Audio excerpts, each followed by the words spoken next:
here are a number of things to note about public opinion in general. You're talking about things related to state government and political institutions, that's pretty clear. Usually you're talking about issues of common interest that anyone can and probably should, if they're a good citizen, be thinking about. And they're formed through, sort of lumpy things like communication networks, group dynamics, social institutions, and so on. The context in which we live really matter to how we think about politics.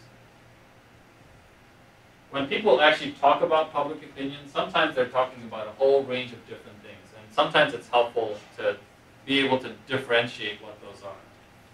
So, keep these in mind if it's helpful to you. Sometimes people say public opinion, and actually what they mean is they're using something like surveys and adding what each individual, as an individual, not as a group, thinks about a given issue.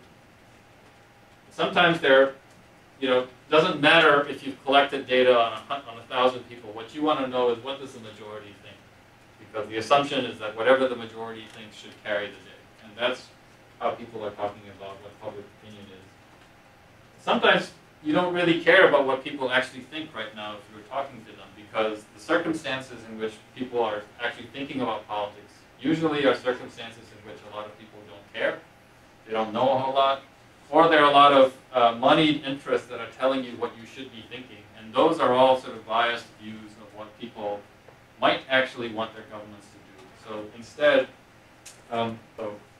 this sort of normative view is that if you could give people time, information, proper motivation, they can actually do a lot of the things that most surveys would say that people can't do. Right? And then the last thing to think about is that when you're taking a snapshot of what people think, there's a lot of different influences that feed into that. Sometimes it's the influence of a lot of advertising and a lot of politicians basically telling you what you should be thinking about a given issue. But one of the key things with social movements is that one of the defining features of social movements is that the movement activists themselves can also help contribute to shaping what the reality that people think is. So it's important to keep in mind that it's not a fixed entity, but it's something that you can really struggle over in terms of deciding what the public should think about a given issue. Have you tested this in Europe? The main point in this slide is to just expand your mind in terms of how to think about public opinion.